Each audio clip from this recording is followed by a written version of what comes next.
Hello everyone, welcome back again to Learn with Prajakta. I am again here to meet you all. In today's video, I am going to give you basic information regarding the part of speech, and which is a very basic and very important factor.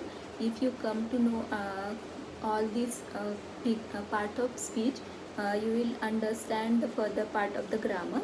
So go through the video, watch it twice or thrice. You will come to know what are the part of speeches and how you are going to use them in a different sentences.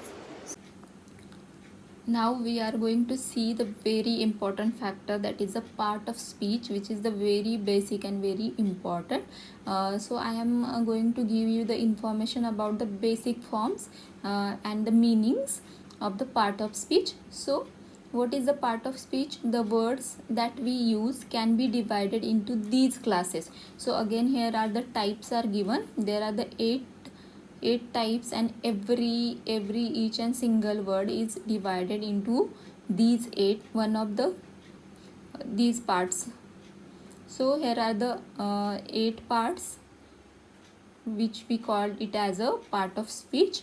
First one is a noun. What is the noun? A noun is a type of a word that represents a person, thing, or a place, or can be the anything. For example, apple, valley, mother, Shivansh, whatever. Next one is a pronoun. It is a substitute for the noun. Instead of using the noun repeatedly, we use the substitute. It is nothing but the pronoun.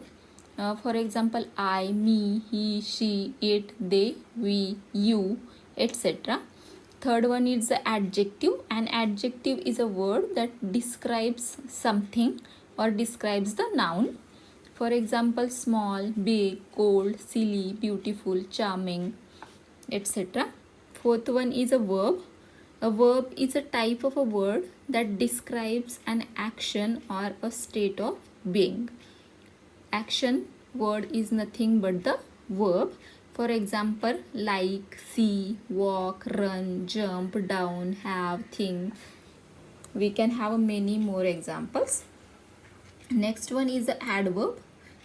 An adverb is a word that tells how, when, where, and how much. It describes the verb. Whatever is the action given in a sentence is described by the adverb. For example, easily, quickly, freely, slowly, often, unfortunately, etc. Next one point is prepositions. Preposition shows how something is related to another word. That means it shows the position, it shows the space, time, logical relationships of an object. For example, above, near, at, by, after, with, from, behind, forward, etc. Next one is conjunction. It is a word that joins other words, phrases, clauses, or the sentences. For example, and, as, because, but, or, since, so, until, while, many more. And last one point is interjection. It is a word that expresses the emotions. It mostly starts a sentence, but it can be contained within a sentence or can stand alone also. So these are the words which expresses the feelings. Oh, wow, oh, hurrah, bravo, oops. So these are the examples. So in this way we have seen the basic information about the part of speech. There are the 8 main part of speeches, and we have seen what it means and their meanings and the examples.